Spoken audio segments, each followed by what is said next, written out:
Men, welcome to The Next Stage, a podcast built just for you. We've asked the question before, what would you do if you had a resource that was dedicated 100% to your personal growth and development? That there was no real hook in it. There was no something that was out there that somebody wanted you to really invest in or some program, but just was there just for you, that had a heart that said, let's grow together and let's develop you. And I'm so excited to be the host of The Next Stage. My name is Rob Stout, and it has been a dream to be able to do this, to be able to find a platform to communicate. And I'm super excited about what we're doing today. We are really wrapping up a series that we've been in called The School of Hard Knocks.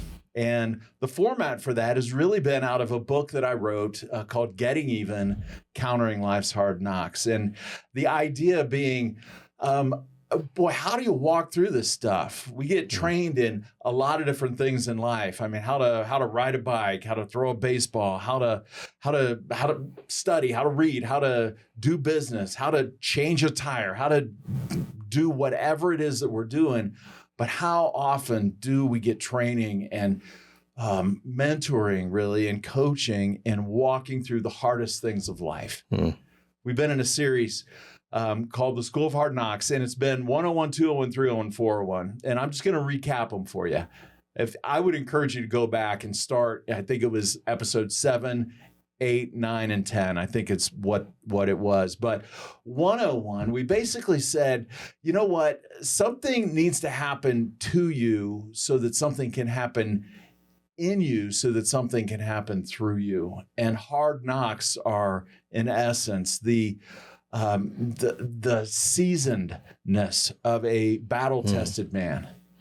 The next episode was all about kind of the hardest things in life. It was really emotional. We took a look at, man, what do you do when the hardest things of life, those hardest Category 5 storms of life hit you? And in essence, we said, hey, listen, reach out to another man. Prepare your life so that when you need it, you've got a man right there.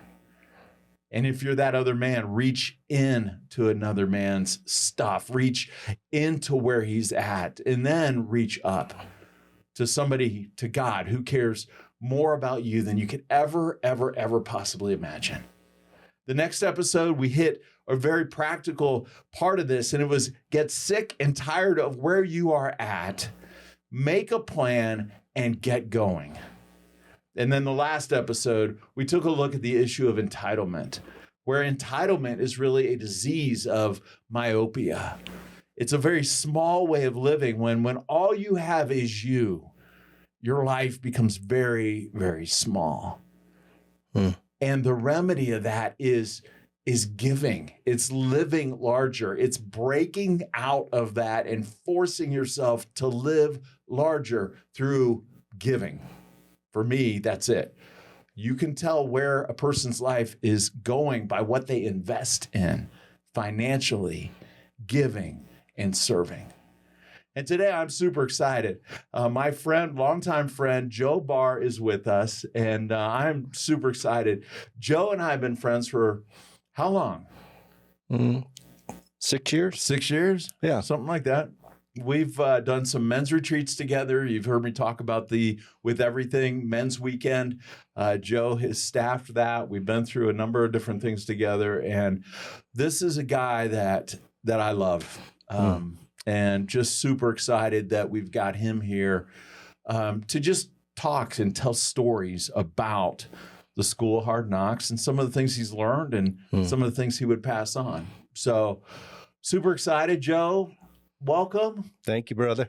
Welcome to the Glad Next to be Stage. here. Thank you. I'm really sad that you have a hard time getting excited, though. I know. I'm pretty dialed I in. wish you could just bring it in. I'm a little bit of a wallflower, so yeah, a bit of an introvert. I love your enthusiasm. I don't care what it is we're going to do. We're going to have fun. That's right. That's right. So tell us a little bit about yourself. What did you do career-wise? Recently retired? Correct. Yeah.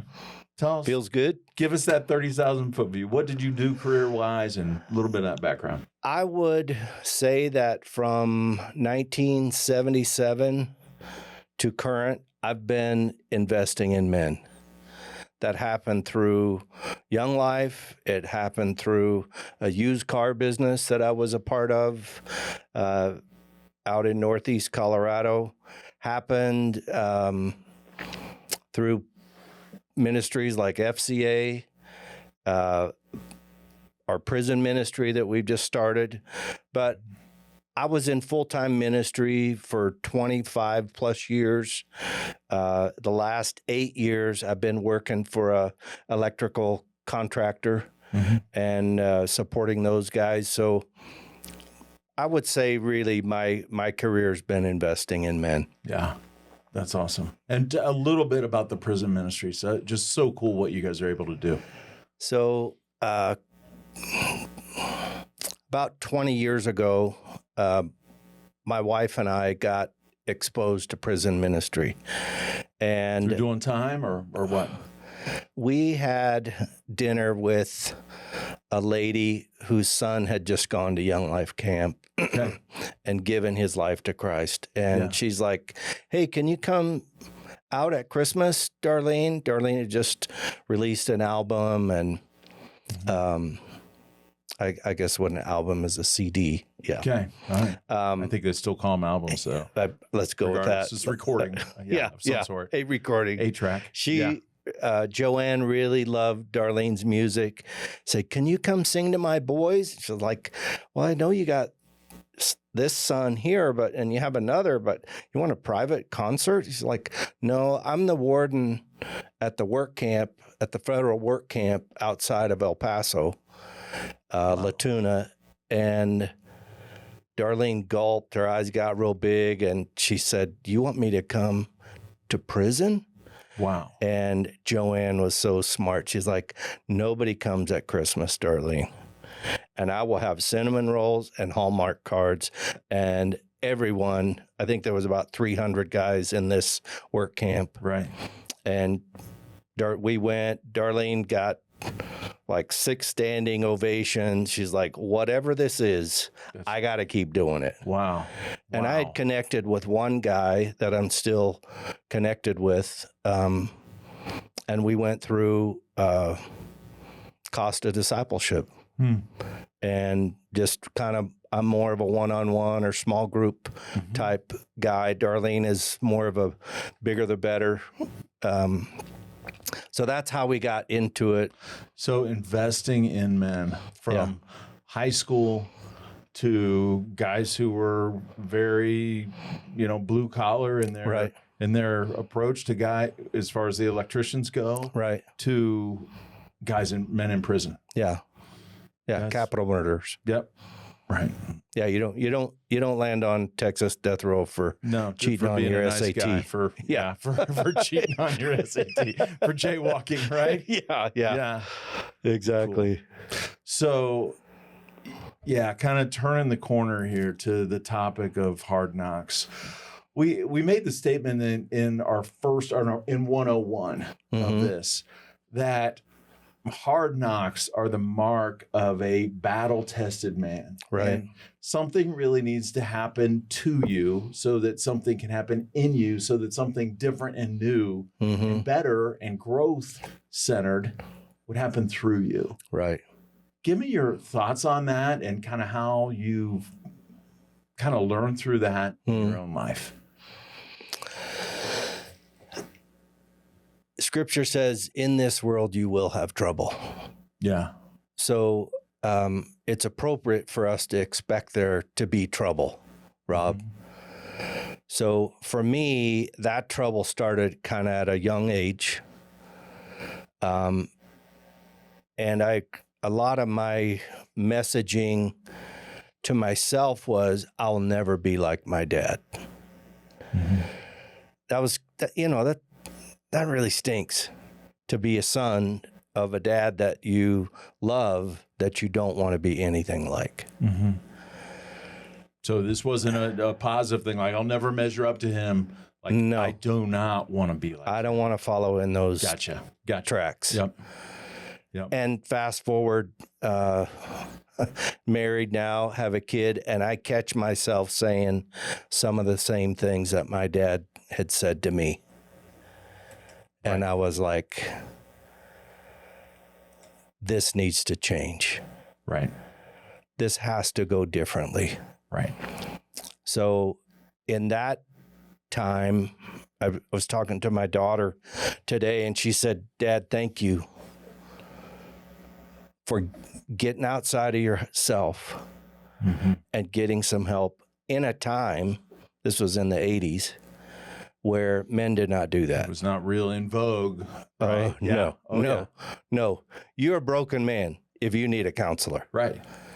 And like you're in AA or you're I'm a on broken drugs man. or whatever. Right. But early on, you're like, I gotta grow. It wasn't enough to say, I don't want to be like that. I needed a new pattern. So those are kind of cumulative hard knocks that I had decided I was going to take the step to do differently. Which means you're going to have to leave some things behind, right? Maxwell use this analogy. John Maxwell is a leadership kind of guru, and he says, when we come against hard knocks or difficulties in our life, we're getting pulled through a knothole. And we're getting pulled to something better and greater, but something has to be left behind. And to me, in those hard knocks along life's way, having the right perspective to say, I believe there is something better. And even though I don't know what it is, and I truthfully don't fully know how to get there, I'm going to head in that direction. And I'm willing to leave some stuff behind. Right. So, Joe, in that light, why would you say something happens that has to happen to you?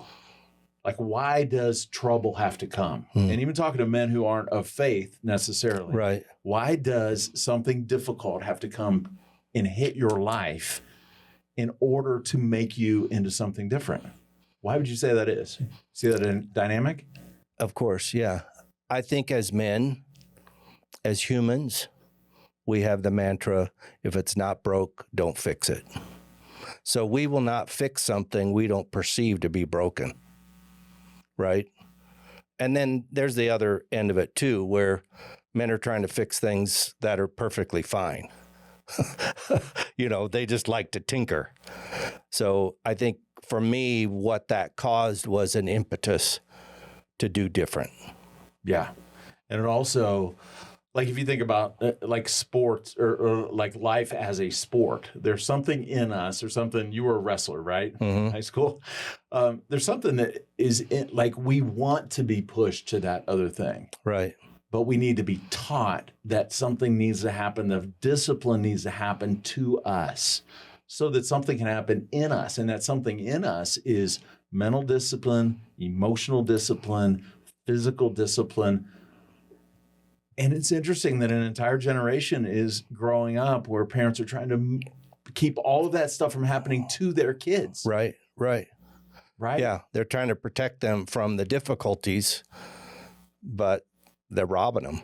And because nothing's going to happen in them, nothing's going to happen through them. Nope. Right.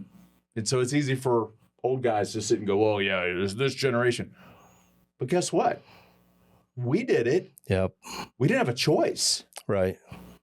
We didn't have all this affluence around to protect and to do all this. It was like, just go get it. Go make it happen. Right. Yeah. So, yeah. That is an interesting take on that. What role have you seen Hard Knocks play in your life to make you become the man that you are today? I kind of see it like an alarm clock. And there have been many times in my life that I've let that alarm clock ring a long time before I gave it the attention that it needed. So to me, it's a wake-up call. If I'll pay attention to it. If I ignore it, it will just keep ringing. But then I also realize those alarms that were ringing, a bigger bell comes next. The stakes become higher. Do you have an example that is okay to air publicly? Like, sure. I was thinking, for me, that happened at a weekend. But what kind of pushed me to go on that weekend was being made aware of some disconnects in my life, where I could have the right answer, but there was really not much emotion or empathy. And if you know anything about me, as you've experienced me, Rob, I'm like capital E, empathy. Absolutely. Yeah, absolutely. So that's why when I'm going through something, man, I want to come and just be with you, because you're like, you can hold that. You're with me. Right. Yeah. I wasn't always like that. I wanted to give you the right answer because I wanted to look good, and I wanted to be right. So what happened is that created the disconnect.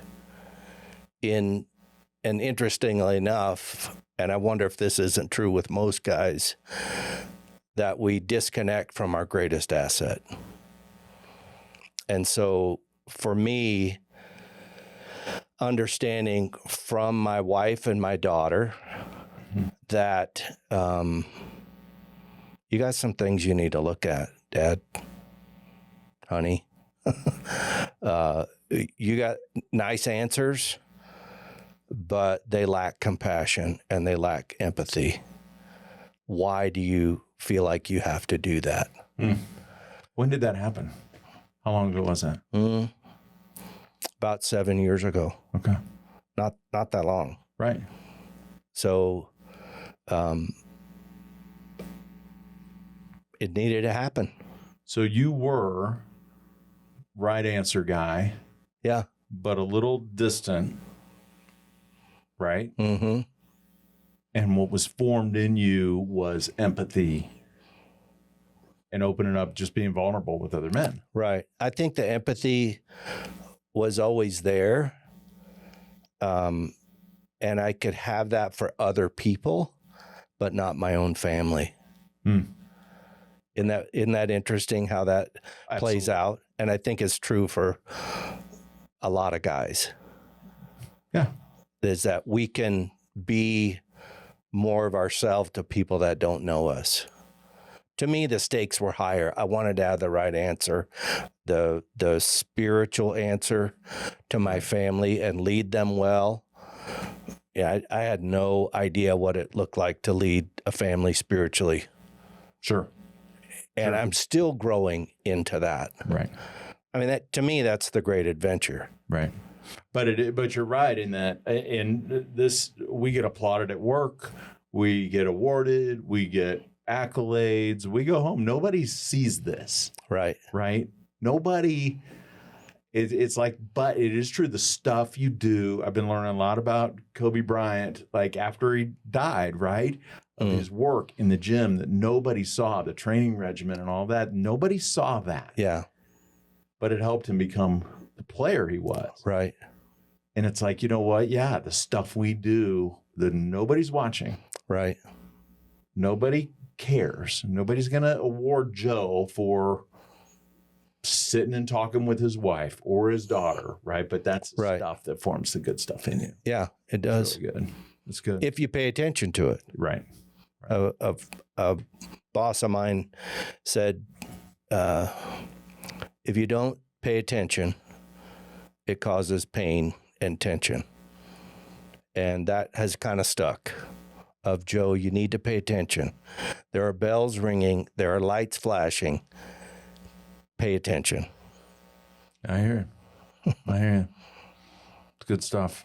Good stuff. So episode number 8, we jumped into really the hardest storms of our life, reaching out to another man and really prepping a life that says when that stuff happens, that they're right there. You don't have to sink and drown and hope somebody gets you, but you're prepping your life, but reaching out to another man, reaching in down, but not down like the person's lower than you, but reaching down in the hole with them, helping pull them up, and then reaching up to God, who cares about you more than you could ever know. And this show really geared to men who aren't necessarily church guys. They're the guys that you and I work with every day. Yeah.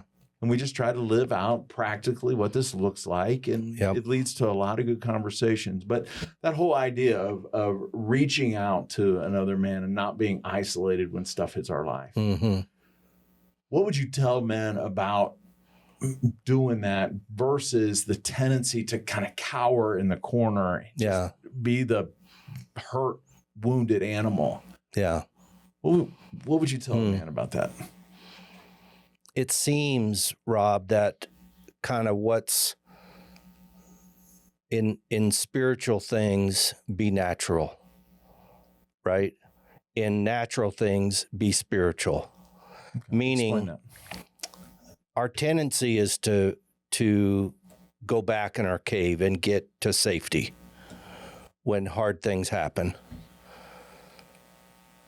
So in that, I have to ask myself, do I really want to do this alone? Right? Like, go to the end of that road, turn the light on there, and see if it's better with a friend or without a friend. Right. And it's better with a friend. Now, I will tell you, the older I get, the harder it is. You would think it'd be easier. But people's lives, even if they're retired or they don't have grandkids, people's lives continue to get faster. And as much social media and communication that we have, it's still really rare to have a friend pick up the phone and call me and say, hey, I've been thinking about you. How you doing? Yeah. You've been on my mind. You've been on my heart. So I would say pay attention to that bell. If someone comes to mind, at least text them, for pity's sakes. Say, hey, how you doing? How's your wife doing? I just found out about a friend whose wife needs a liver. And I guarantee you no one is reaching out to him and asking him about this really hard struggle. And I was like, man, I'm thinking of this guy. I'm gonna text him. Yep. How you doing? How's your wife? He's like, man, thank you so much. Doesn't require an hour-long conversation. So act on what you're being prompted to do. Right. As far as reaching out and communicating. Yeah.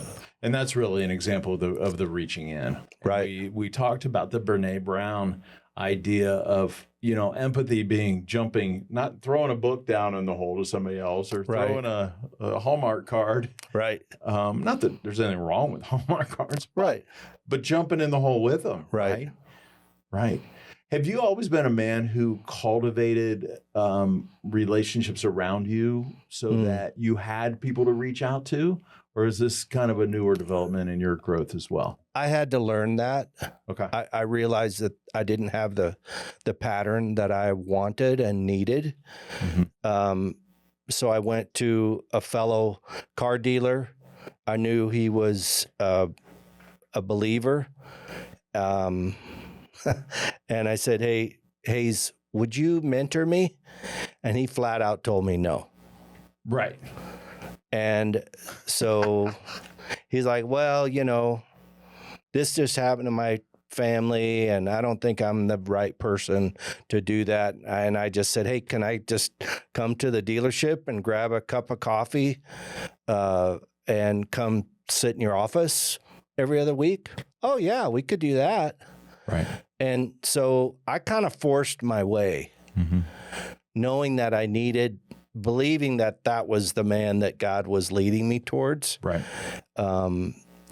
So I don't think I've always cultivated that. I think I always needed it, but more and more I'm being reminded that you get in what, you get out what you put in. Well, absolutely. And there was a young man who I had a conversation with this week. He was like, hey, I'm trying to get into this, this program, and I'm in this internship, and how do you do it? Do I just ask somebody to mentor me? And I go, no, you don't, because that sounds like an enormous commitment. Mm-hmm. Everybody eats lunch. He goes, not this guy. I said, all right, then that guy drinks bourbon. Yeah.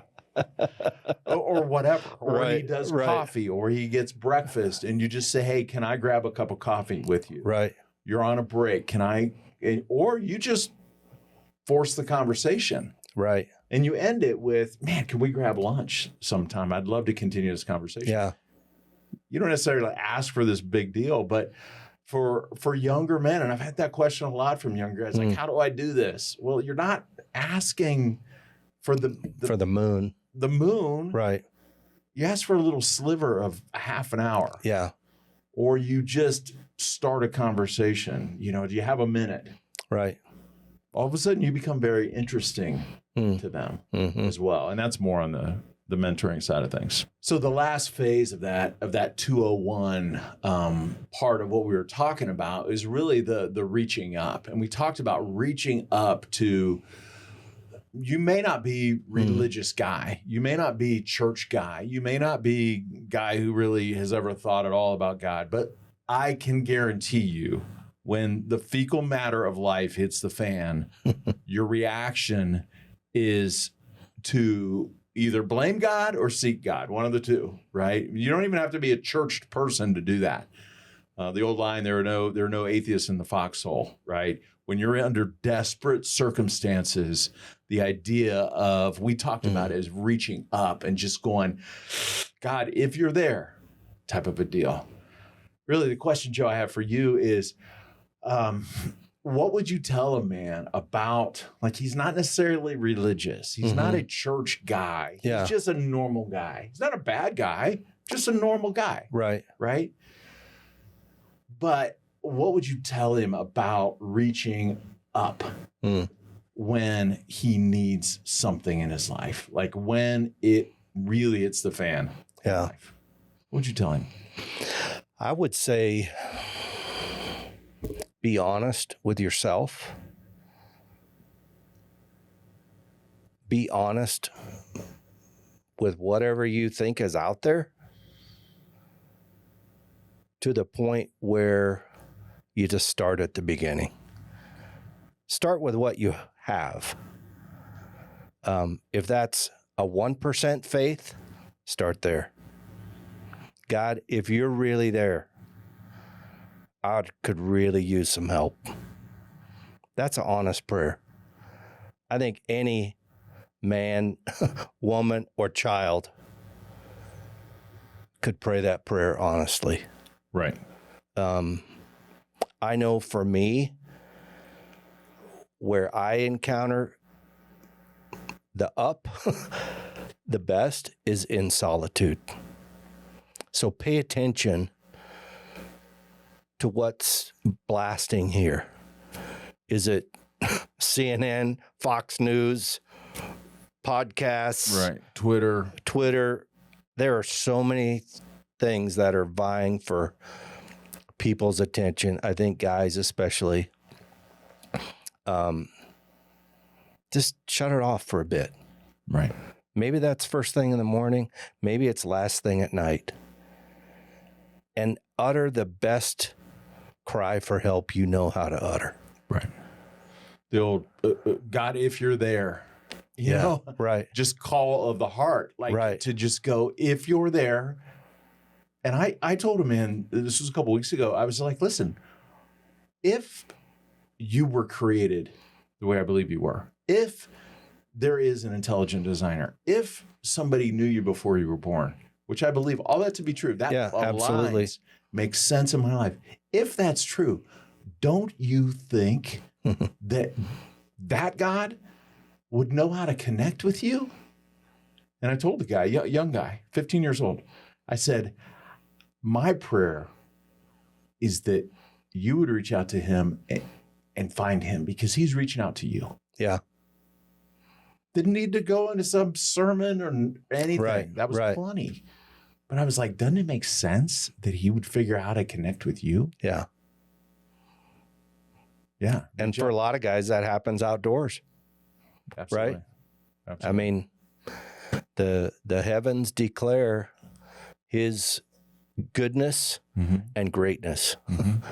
My friend David, I love to watch the world wake up. Yeah. And he means in a tree stand. And I'm not a big hunter guy, right? That's not much of a world, but I get it. For him, it's Yeah. duck blind. Exactly. Yep. Cool. Right on. Well, listen, let's shift gears a little bit. So episode 9 went from kind of the hard emotional side to getting very practical, making a plan. And it started with getting sick and tired with where we're at. Getting sick and tired. And I use the illustration of my mother. She would use that phrase all the time. I'm getting sick and tired. And I knew it was time to straighten my act up, right? I'm sick and tired of you boys fighting all the time. Absolutely. Yeah. But getting sick and tired of where you're at, making a plan, and getting moving and going. Okay. So, Joe, I guess the question I would ask you around that is, what would you tell the man who feels like he's stuck in this place and has, in essence, adapted a new identity of being in this? Does that make sense? Yeah.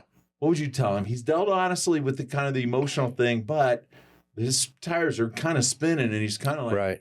well, maybe it feels good to be here. Yeah. Right? Have you ever been there? Oh, yeah. That resignation. Well, I guess this is the best it gets. Right. Right. Or, Right.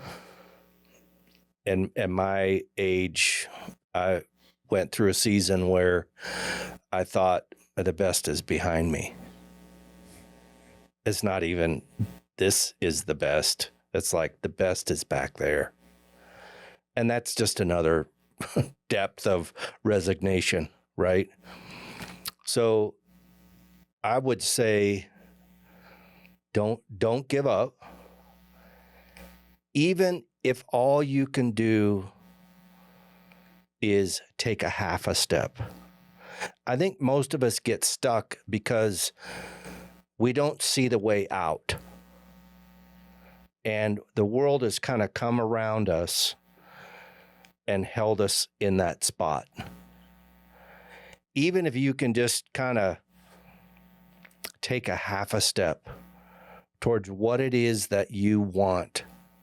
I think that's the other part is for a long time, I didn't know what I wanted. So knowing what my want was helped me to take the next step, even if I didn't know where it was going to take me. Right. It gave me the impetus, the courage, and to some extent, the ability. Because when I'm focused on myself and my situation and how crappy it is, hey, that's where I'm living. And those spaces don't get any better. Right. They get worse. Right. They get harder. Yeah. And one of the things that I've noticed, I know this has happened in my life, when I am in a pit, in a cycle, right? My tendency is to make myself feel better. My tendency was, and I've talked about this a lot on the show, is to medicate with alcohol, which is a depressant. Right. Which took just deeper into that. And guys who are using weed, they're using pills, they're using alcohol, they're using sex, they're using porn, they're using work, they're using whatever the medication is. Right. It just keeps them in that, right? Rarely is the solution going to be found because it medicates you to stay stuck. Does that make sense? Yeah. Yeah. And it takes more to get less release. Right. So it's a double whammy. Not only is it working against you, but it takes more to get less. Right. So I think that's a really great way to look at it is you can stay stuck if you want, but you'll get nothing from it. Right. You certainly won't get your want. Right. Well, and understanding also that life is a series of seasons. I mean, my friend Dallas, I quote him all the time on this show, when I was going through a really, really hard season for like 7 years. Yeah. It was a long time. He looked at me one time and I was meeting with him and he goes, hey, and this was, you got to know Dallas, right? So this will totally make sense. He goes, life is a series of seasons, my friend. Started very philosophical. Life is a series of seasons, my friend. And you're going through a shitty one. Kind of start off very, very Yoda. Yeah. Right? Yeah. But it was just like, yeah, understand it. But he goes, it won't last. Right. Like you will come out this season, this storm, this famine, this whatever's going on in your life. Right. This too shall pass. Yeah. Yeah. What would you say are some of the best things you've seen to help men get unstuck? To take that next step? Read something. Look for answers outside of yourself. Look for answers outside of whatever it is you're using to feel better. I think that's the classic part of getting counseling, is saying, I don't have the answers. I need to find someone who can help guide me to the answers. Right. So I wonder if it isn't more of an attitude than an action. Because, as a man thinketh, so he goes. Right. Sure. So all of this really is up in here first. Right. And, my mom, God rest her soul, she died a year ago this last week. She had a great way of teaching me, Joe, somebody's always got it worse than you. And there's a lot of people might have it better. But what is it that you have and are going through in that season, even if it's a shitty one, that you can celebrate? Right. To me, you got to find things in your life that are worth eating ice cream about. Right. Right. That you can celebrate. And that's the attitude of gratitude. And that's kind of cliche and all that. But you know what? To get up in the morning and just go, I am thankful for my job. Yeah. I'm thankful for health. Right. I'm thankful for a relationship. I'm thankful for today. It gets us out of that stuff. It changes our perspective. Right. Yeah. A year ago, I was feeling pretty blue. I don't know that I was depressed, but I was having a hard time being happy.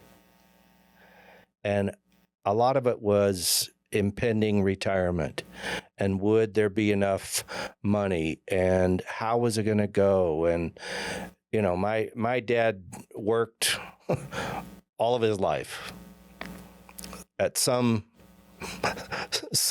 or another, right? And I was like, I don't have a good example. And I just started getting up in the morning, sitting out on the back patio, and literally out loud naming everything that I was grateful for. Even my lawn. Right. And there were a lot more than I realized. Right. Absolutely. And most of those things were not going to change. Yeah.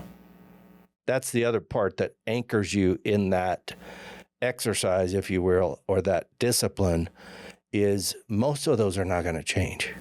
Yeah. Yeah. Yeah. And you mentioned something just a second ago, the old adage of it's hard to solve a problem you're in the middle of. Because when I'm in the middle of it, I do not have perspective of it. And so that is a place to grab an older guy. Yeah. My friend Bob, who would come along and he would just tell me stories about him being a manager at IBM, and this would happen and that would happen, and the whole world would cave in. And I'm like, he goes, and we made it. I was like, okay. It's not as important as you think. Yeah, it's important, Right? But it's not life or death. Rarely is it life or death. Right. Yeah, that's cool. The last aspect of this series that we talked about was about entitlement, and it was in episode 10 that entitlement is the disease of living very myopically, and when you do, your world gets really, really small. Yeah. And I don't know if we put that in there just because I've got this edge against people who are entitled. It's one of those things. Yeah. Maybe I see it in myself, and so it makes me mad when I see it in other people. I don't know what it is. But, I've been wanting to talk to you about that. Please, let's talk about it. We got time right here. But, the disease of living myopically. Yeah. What is one of the things that, as you look around, is one of the things that fuels that kind of entitlement living, or that focus on self so much that we become so big and our vision for the world becomes so small? Yeah. What's one of the things that you see that fuels that? I think our society fuels that. How can you call yourself a snowflake and not be entitled? Right? Sure. I think I've created some of that, like you were talking earlier with our kids. Mm-hmm. But I think in my loneliness or my distress, I become isolated. And when I isolate, I insulate. Mm-hmm. So I don't think it's anything new. Right. I just think we have been told that, it's all about you. Right. Yeah.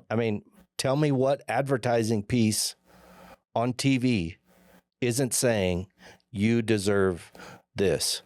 Right. This is about me. Yeah. The new truck, that's about me. Yeah.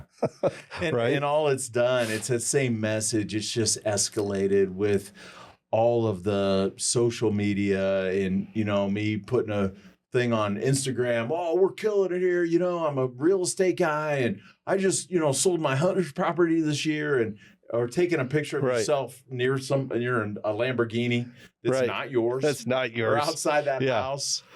Or on the beach or whatever. Right. And it just fuels that me stuff. Yeah. We talked about the solution of that being like living larger and developing a vision of the world that's bigger than you, and giving and serving. Right. And kind of coming back around to where we started the conversation at, that's been a huge part of your life. It's part of who you are. It's part of who God has made you to be. Mm-hmm. How has that helped you develop into the man you are today? And that life of serving and going to death row. Going to, I'm assuming you didn't do that just for the social media presence, because you don't have a social media presence. And I don't have one. And you can't have any kind of cameras or phones or. Right. I would say that's a two-edged sword. Mm-hmm.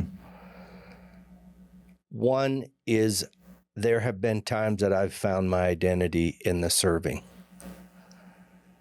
And I was leaving my family to go do that. Right. The other part of it is I get great joy by being a part of a team. God's created me that way. You've seen that on the With Everything weekends and leading a team. That was one of my highlights last year, of leading the team of guys. Yeah. So I would just say it's a two-edged sword. it has helped me use my empathy and ability to connect and ability to create, to connect. But when I've taken my identity in that, it's been costly. Sure. Yeah. Yeah. And when you start to measure yourself by that, Right. Or you do that for isn't Rob, man. Right. Wow. And it's just the same thing. It's the same thing. It is. I can do it in serving as easily as I can do it on Facebook or Instagram or whatever. Right. And then I accuse that guy of doing that. And I'm like, dude, it's the same plank in your own eye. Take care of that, bro. Right? Yes. But there is a joy in that. There's a return of joy in giving and serving and living larger. And I do believe that as men, that's a big part of how God has created us, to be expansive, to be fruitful, and to multiply, and to defend invest, and to protect and to invest, and all that we've talked about. We started this whole series with the 4 Ps of helping us live with passion, purpose, power, and perspective, and really living out of those things. And so that is absolutely a place where we as men have an opportunity to live bigger than just ourselves. Yeah. Because it can become a very, very small place. Yeah. It made me think about a few years ago, I wound up in the hospital with sepsis. Yeah. And I was kind of out of it. They told me Darlene comes back a little bit later that day. They tell her, to me, that was the worst part of it, is seeing her face go white. She picked up my phone and texted 5 guys. And within 30 minutes, 10 guys were there. And the nurses are around me trying to get me squared away. And one of them just said, "You're going to have to work around us, because we love this guy." Yeah. Yeah. And within an hour's time, I turned the corner and was going the other way, the good way, not towards death. Right. And my prayer in that was, God, whatever glorifies you the most. Right. So I feel like God really gave me a gift from the guys that I had invested in. Yeah. They showed up. That wasn't like, hey, I'm going to get sepsis next week and you need to show up, so check your calendar. Yeah. It was like the investment of time over distance pays great dividends, whether it's with your family or your coworkers or guys that you relate to. Yeah. And that goes back to the very first episode of this podcast. Don't go it alone. Yeah. And you've cultivated a life, not perfectly. No. Close, really close. You keep thinking that, Rob. But of saying, hey, I want to have men that I invest in. Yeah. So that in those darkest times, they're there. Right. And I've gotten that text from another guy's wife before. Hey, Bob, we're in trouble. But she knew who to go to. Right. Right? Yeah. It was, but pity the man who doesn't have that. Yeah. And the vast majority of men live lives of quiet desperation. Yep. Yeah. Well, listen, I would love to have this conversation for hours and hours and hours. But I want to thank you for being part of it. Joe and I get together and have conversations like this a lot, not enough. Amen. But I appreciate you men joining us. Joe, I appreciate you joining us. And you're a treasure, man. Appreciate you. Rob, I want to tell you thanks for your encouragement, enthusiasm. I love your creativity that you go, you know what? There's more than one way to get the message out to men. And whether it's the perfect way or not, it doesn't matter. You are diligent in what you're wanting to do, which is let men know that they're not alone, that they don't lack resources and opportunities. Yeah. So just laying another card on the table. Yeah. Bless you, brother. And don't let perfect be enemy of the good, right?